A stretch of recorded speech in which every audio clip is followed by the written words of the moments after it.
Hi, everybody. We're on another episode. This is episode 3 of Well Rooted Talks, and we have a rooted family member, Alana, here. She is our holistic practitioner and our herbalist, and a supporter of I'm Rooting For You. Today, we're going to be discussing wellness with Alana and getting her viewpoint on everything. Hi, Alana. Hi, great to be here. How are you today? How's everything going? You just told I'd me. say I'd say doing really well. I'll admit I am tired. I am tired. That's why I slept in today. But otherwise, I'm doing really well. Okay, well, that's good. I'm doing pretty good. I also slept in, so we're just kind of going with the flow. This is going to be, exactly what it's supposed to be, informal and just relaxed, and we're just talking. So I want to know because I didn't know when I met you. First off, I want to tell everybody where I met you. We were at Sacred Stones in Arlington. There was an event there. The Healing Aunties, Shelby and Lex had an event. We set up there, and I was selling my products, and that's where we first met, and we followed each other on social media from there. I didn't know until your social media, that you were a holistic practitioner and herbalist. So let's get into it. I want to know from your viewpoint, what does self-care look like for you, and how are you incorporating that into your daily life? Well, so for me, self-care, I had to think about that for a little bit. For me, self-care that begins in the mental space. I'll give you an example of that. For a long time, I was going through life, and I wouldn't say I value self-care that much because I saw that as very selfish, self-serving. 'Cause I came from a background to where if you're treating yourself, or I thought treating myself in a certain way, I thought that was wrong, which is a very unfortunately skewed way of doing life. But once I began to approach why I had those beliefs, what laid the foundation for those beliefs, once I developed respect for myself, I was actually able to create a desire and a path for self-care. So for me, self-care first began with just giving myself a voice. So whether it became through journaling, singing, saying what I need to say. After that, acknowledging what do I enjoy doing, where do I enjoy being, what brings me peace, life, relief, whatever it is that I need. Like I know for me, I enjoy gardening. So for me, self-care is gardening. It's grounding. I love grounding. I love the earth. I've always loved animals and nature. And also, yeah, all those things. Sometimes talking with people, I'll admit I tend to keep to myself a bit more. But when I need to or when I want to, I do like being social with my close group of people. But I'd say overall for me, self-care is just me finding what's valuable. What's valuable to me makes me feel valuable, and then indulging in that. I like that. So you found what's valuable through your journaling and through the writing. How long did that take you? I gotta think about that now. Girl, I mean, it's been a journey for me. It really has. I'm like, I hope people don't think this is easy. It definitely doesn't happen overnight for sure. I think I started truly journaling. I think my son, he's about to be 7. He was probably 2 whenever I started journaling. All of it happened at the same time for me. Gardening. I started a garden. Then I was sitting out there and I'd be writing. And then I wanted just meditation. It was just kind of like this ripple effect. But I'm like, even now, I'm always learning more about myself. So I'm always curious to know what was the timeline for other people like? That's interesting because I'll admit, I wish I had a nice clean cut answer for you because I think about that all the time. But the thing is, I do write about my experiences, but I don't always put them in order, especially chronological order. So right now I'm just going off of memory. But what I'd say broadly kind of got me started was, it's still, like you said, a ripple effect that connects to other things. But I'll just focus on the self-care one. It probably began for me in 2021 mostly, or 2020, not quite sure when I met her.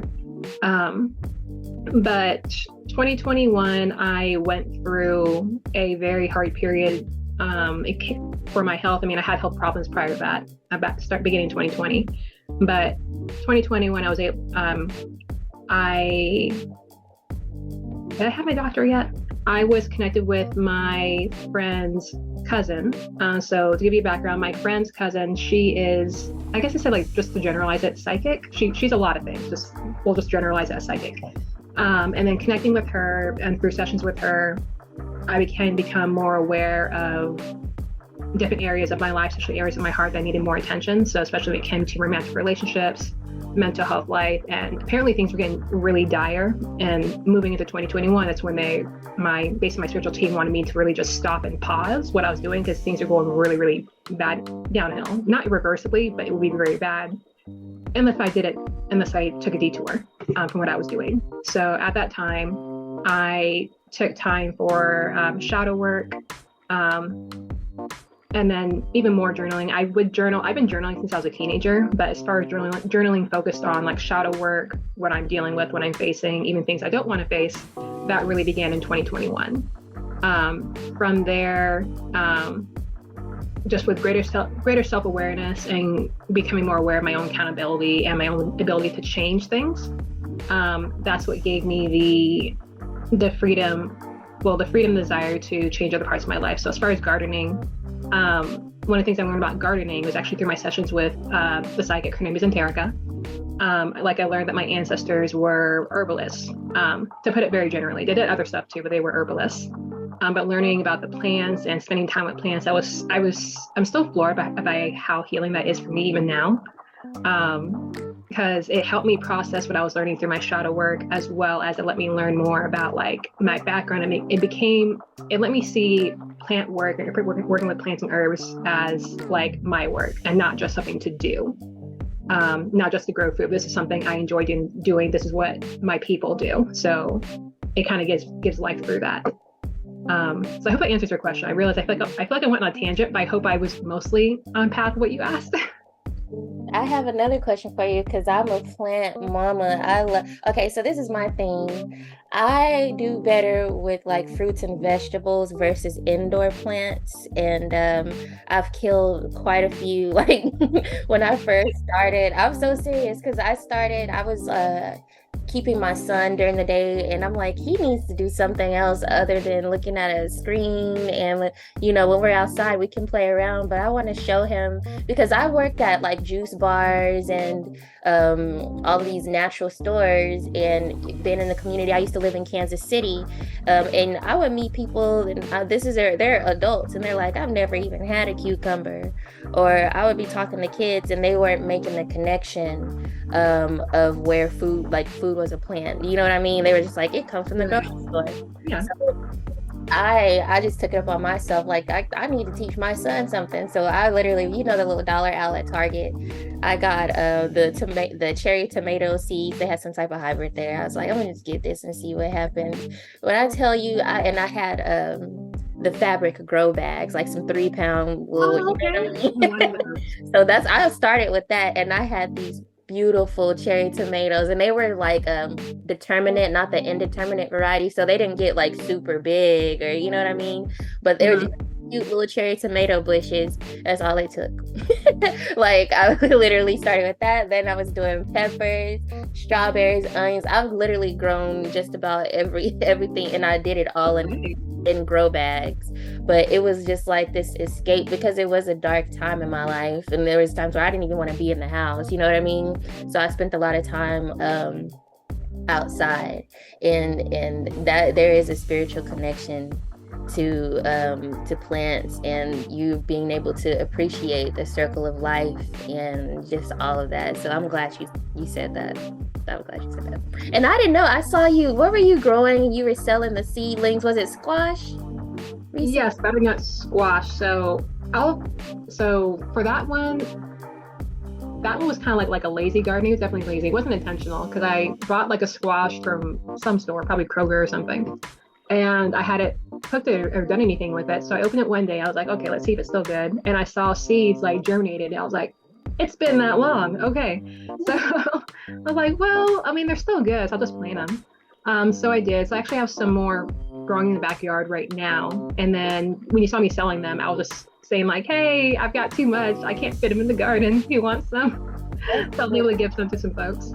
That's cool. Okay. How did you know? I think you answered this one. How did you know holistic wellness was the right path for you?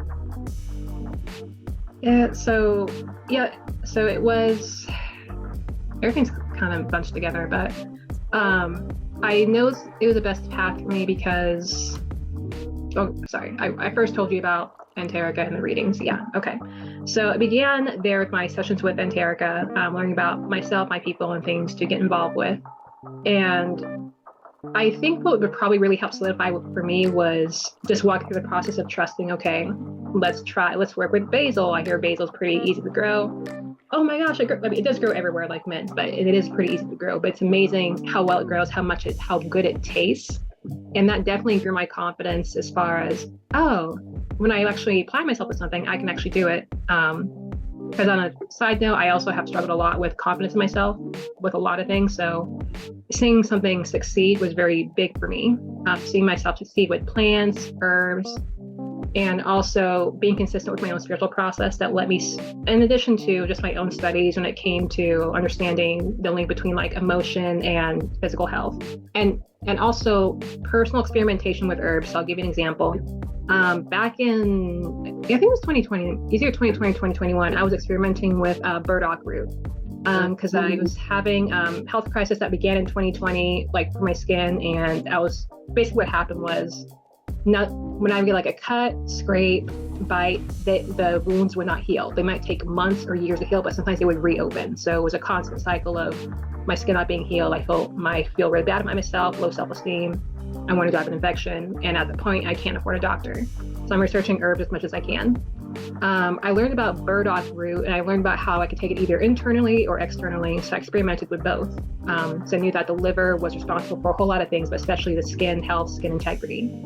When I experimented with burdock topically, that blew my mind. I saw literally I saw like a sore close like overnight. I didn't know that could happen. So when I watched that, I was like, wait, a plant can do that? Wait a second. Oh my gosh. Okay.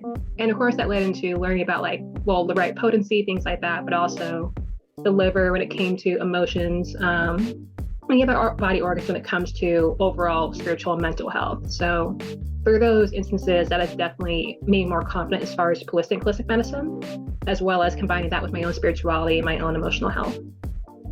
I think so. I've had my own issues like health wise, and there is always a spiritual connection to it. That's that as above, so below. That's literally that's okay. This just a sidetrack. That's my popular soap, but it has such a deeper meaning to me.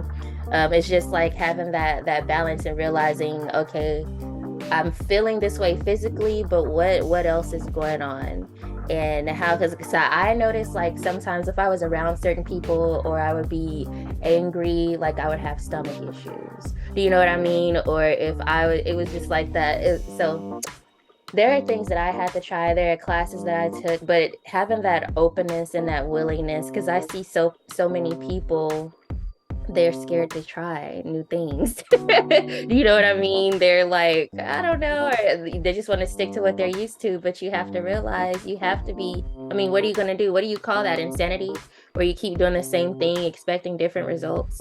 You know what I Yeah, mean? identity settling. I usually just call it settling because it's Yeah. if you're choosing to not at least experiment or try, that is a form of settling, whether it's due out of fear or whether it's due out of ignorance or we just don't want to. It's still a form of settling. So it's just a matter of what do I want to settle for? Gotta refuse to settle, know your worth, and you believe that you deserve better. Because nature is healing. It's always conspiring for our greater good. Obviously, you start somewhere. I've started somewhere. You started somewhere, and just take it from there. Take those baby steps. Everything isn't going to be perfect because I used to always want everything to be like boom, boom, boom, boom, or else I'm not going to do it, and then you're never going to do it. Same. But yeah, okay. Let's see. So I have seen you talk about. I was watching your like posting your reels on Instagram, and you were big on like manifestations. And I'll watch the entire video, and I'm like, she really talking that shit. Like you really, people need to. I'm serious because it's like this is literally like it's okay. I hate to be like this, but like it's hard, but it's also not rocket science. Do you know what I mean? Like the things that we Mhm. want to do, it's like, okay, you know that that bad stuff is not good for you.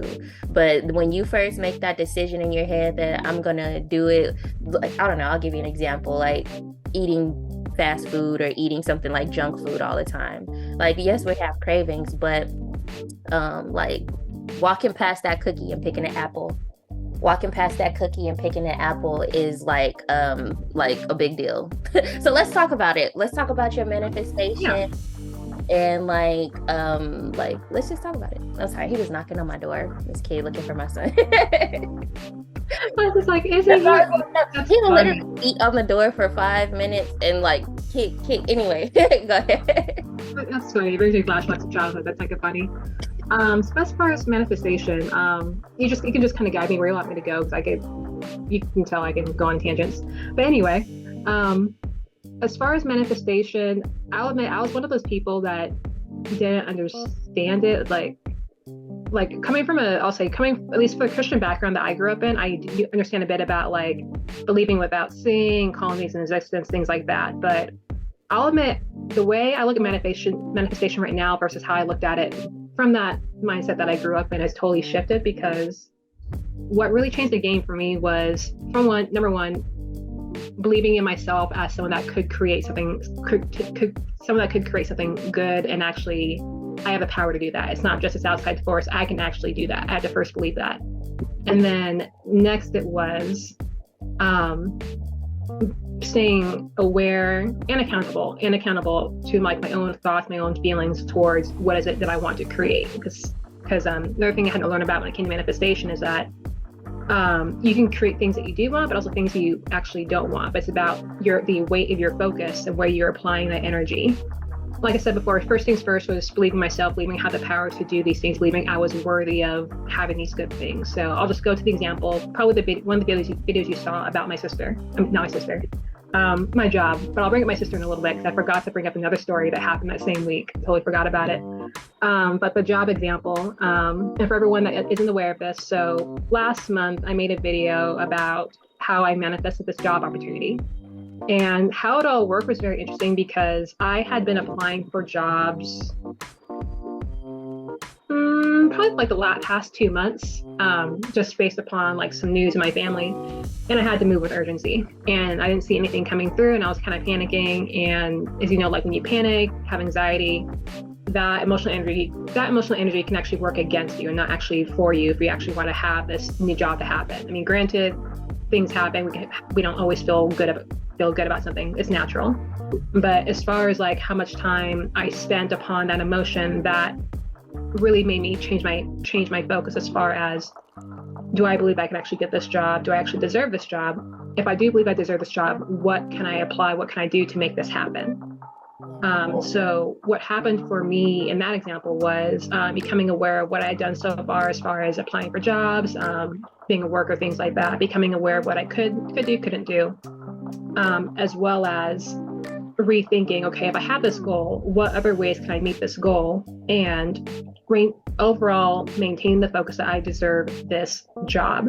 I did have a particular job in mind. I even had like secondary jobs that would be suitable, but I had to accept that if I do want to have this new job, I need to believe that I can actually create this job as it is. I need to believe that I can have it. I believe that I deserve it. And I need to also make sure that the way I am applying these energies, applying this focus, can actually support and continue supporting me at this new job. Because you can manifest something that you want, but if you can't maintain it, it's really just a waste. So if I manifest this job and I'm not able to take care of it, if I'm not being diligent with it, that was actually just a waste. I manifested something that I want. I manifested something that I couldn't maintain or take care of. Because whatever we are given, whatever we receive, it's the idea that we can maintain it, have it progress, flourish, cultivate, so on and so forth, however we take care of it. Not just so that we can contain it and have it in our hands, but it needs to grow, it needs to mature. It needs to create more responsibility, it needs to create more accountability. That way it can benefit both myself, but also whoever, whatever I'm involving myself with.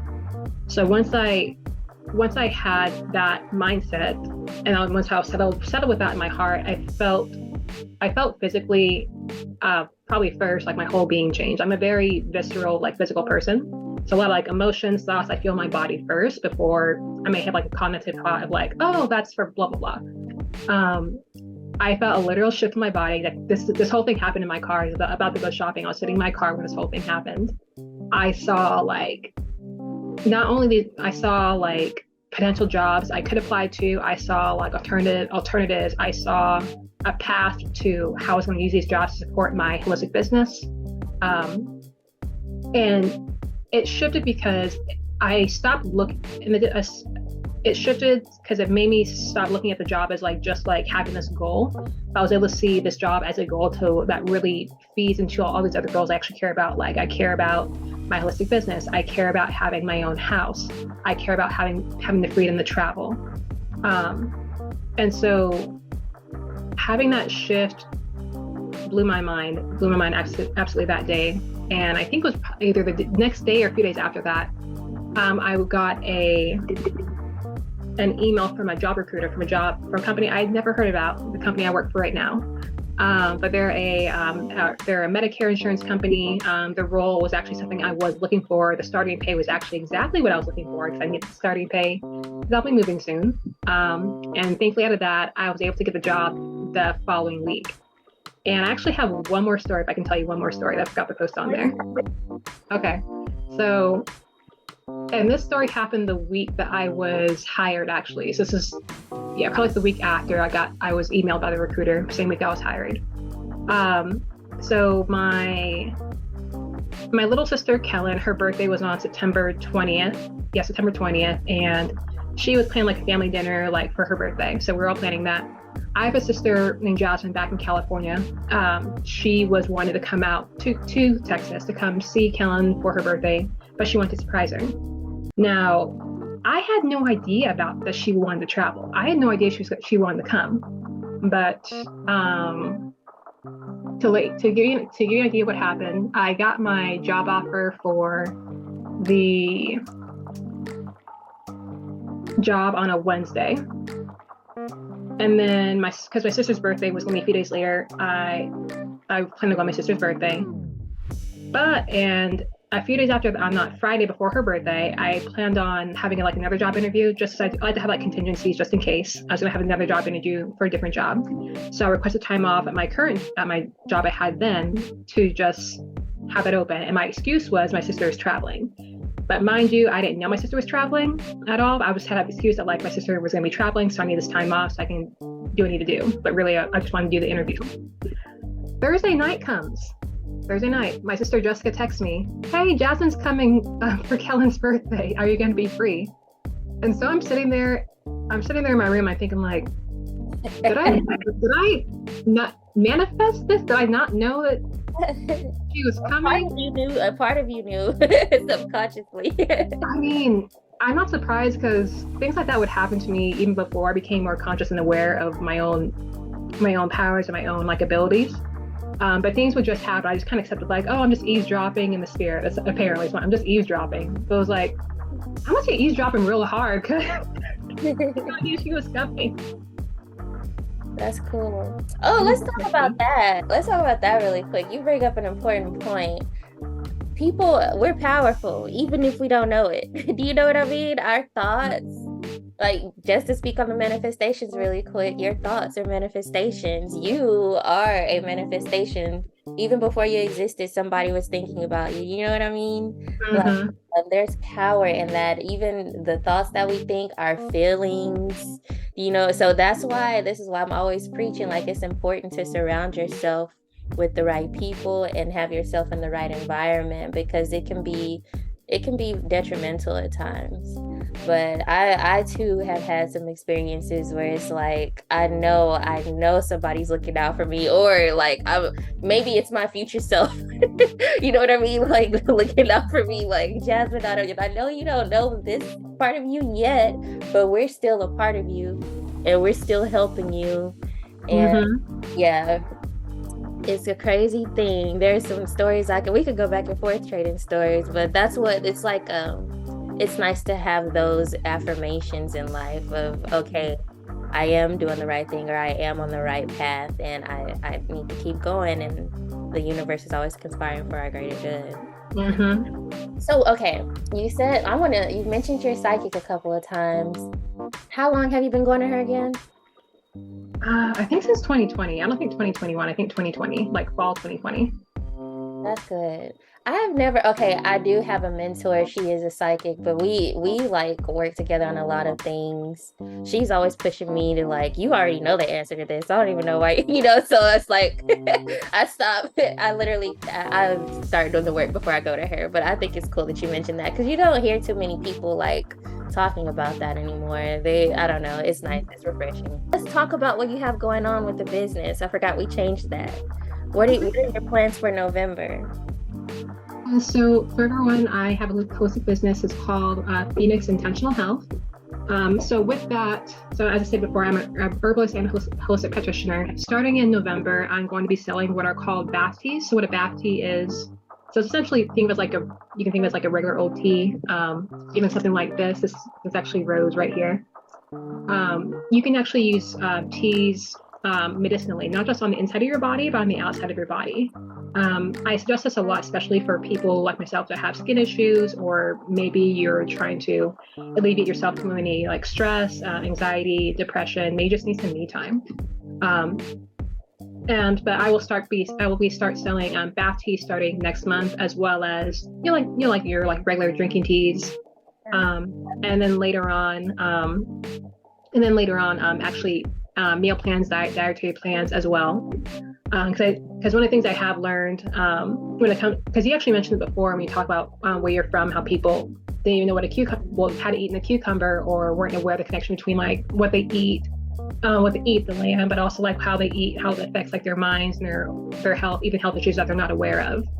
One of the things that motivated me as a holistic practitioner is to like teach people how they can heal themselves, but also realize that they actually have the tools and can create the connections to have better health, better lives, better families. So I'll be start creating eating meal plans and wellness plans as well, because our wellness is related to our eating, not entirely to our eating, but a big portion of like how we think, how we move is actually directly related to what we eat and how we eat. Yes, it is. It definitely is, and we need to start making that connection. We definitely do. It is vital. Because I don't remember exactly. Do you remember what products you tried whenever we met at the event? I might have to go grab it. Give me 2 seconds. Hold on. I really should have go grabbed it. 1 second. I know which one I bought. I remember all the ones I tried, but I had the tingling hair mist that I do have. Yeah. So that I do enjoy. Definitely is very tingly, but I'm also a mint lover, so. I love peppermint like that. Okay, so on my last episode, I was telling her about that. That's my OG product. That's the first thing that I ever made, and I made it because I do a lot of protective styles and braids, and so it's good for hair growth. It's cooling. It has that cooling sensation, any itching and stuff like that. But I started with just plain old. I was like peppermint oil, and I was diluting it. Then I was like, well, what about tea tree and rosemary and all this other stuff? Do you know what I mean? And then it just kind of grew from there. But that is my OG product. You touched on a lot. I feel like we could go deeper, but there's like a time constraint. I'm happy Part two. I'm happy to hear you talking about the food, meal plans, because we need that. We have to be able to make this connection. I'm always preaching about like the connection between body, mind, and spirit, because it's not really, they're three different things, but they're not separate. They're all working together. We have to realize that like it's all important, what your mental, spiritual, whatever you're believing in, you know what I mean, and what you're putting in your body, what you're putting on your body. When you're talking about your skin healing, I didn't know. I use burdock root. I constantly drink it for like teas for anemia and things like that, but I hadn't used it topically. One thing that I like is manuka honey. Like I feel like that can heal anything. especially when I first got ill. That saved my life so many times. Yes, I love Manuka honey. Like you're not gonna see me anywhere without it. But and I started drinking whenever I started drinking teas every day. I used to write this to-do list and it'd be simple things like go take a walk, go stand outside, drink something warm, just to get me like, acclimated to making these lifestyle changes. And now it's to the point where I don't have to write it because they're habits now. But Mm-hmm. drinking tea has been a life changer. Like just warm liquids, and I have my certain herbs that I stick to right now. Like I'm a peppermint fanatic. I have to keep hibiscus. I have like fresh burdock root that I get from the Asian stores or a central market. But I have my certain teas, but it's like that warm liquid our body needs. My body, I know my body needs warm.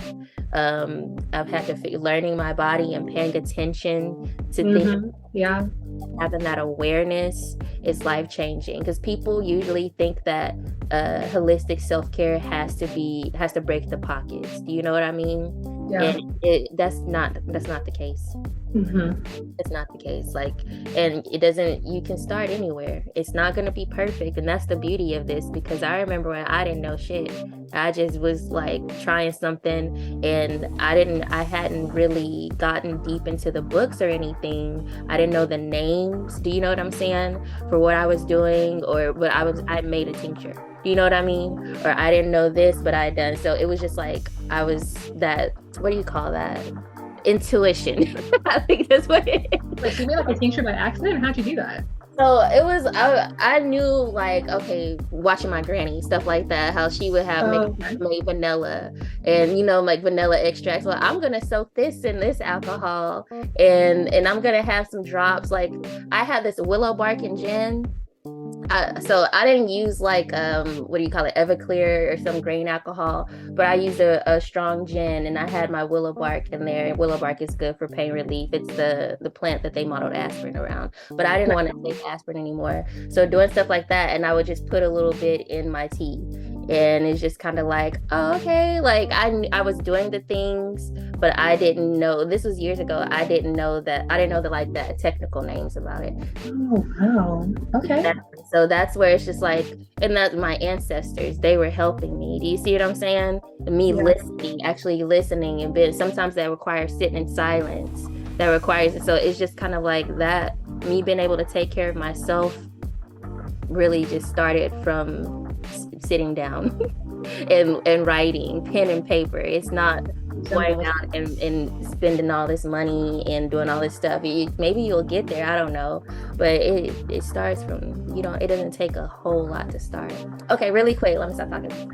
Okay, let everybody know where they can find you, you know what I mean, and everything like that before we get off again. All right, so I post more on my personal page than I do my business page right now. I'm working on creating content for my business page. But for my business page, it is Phoenix Intentional Health. You can find it on Instagram and actually TikTok too. I have a couple videos there.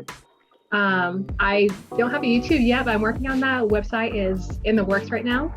But again, you can find me at Instagram and TikTok, Phoenix Intentional Health. Personal page is going to be Scorpio _reborn. No underscore, no nothing else, just Scorpio _reborn. I do tend to post there more. But yes, that's where you can find me. I actually will be posting some content there very soon. One will be I have a story about this red clover tincture. Okay. I have a story. I know we don't have time right here, but I'll post it there so everyone can see it. Some other cool stories about gardening and ancestor honoring. But that's where you can find me. I will be posting more content actually about how to create a tincture, more about self-care and mindfulness. Mindfulness is very big to me too. That's what led me to self-care, and also even more of my more inner holistic work, because as you mentioned before, our mental and spiritual are intricately connected. And the more we become more aware of our inner life, the more we're actually be able to positively affect our outer space as well. So I look forward to. Cool. Thank you so much for taking the time out to come and talk with me. This was great. I feel like we could have talked for like 2 hours, but I'm trying to keep them short. No, it's all good. You're so full of knowledge. I appreciate it. And I'm going to follow you on TikTok. I didn't know you were on there. I'm on Instagram more, but I need to be on TikTok more for more reach. But you will see more content there. I will send you something in a message. Okay, cool. Oh, you're a Scorpio. When is your birthday? November 17th. Wow. Okay, my son is a Scorpio. His birthday's on Halloween. Hey, good Yeah. for him. Yeah.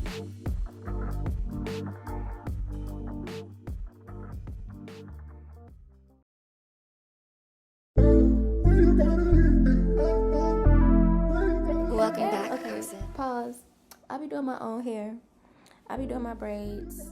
And last year I was posting like any mothers near birth, you know, what do you have time for? So I was like, I do braids, your knotless braids, medium sized. For what did I say, like $75, $100, I'll do those for you, super discounted, because I understand what it's like and what it's going to be like. And it didn't really get too many hits, and then randomly, literally like 2 weeks ago, I'm talking, I posted this last year, 2 weeks ago, somebody was like, you still doing those braids for mothers, for pregnant women? And I've gotten better. So if you know a pregnant mother that wants to get some knotless braids for the low, tell her to hit up Rootin For You. We're doing those.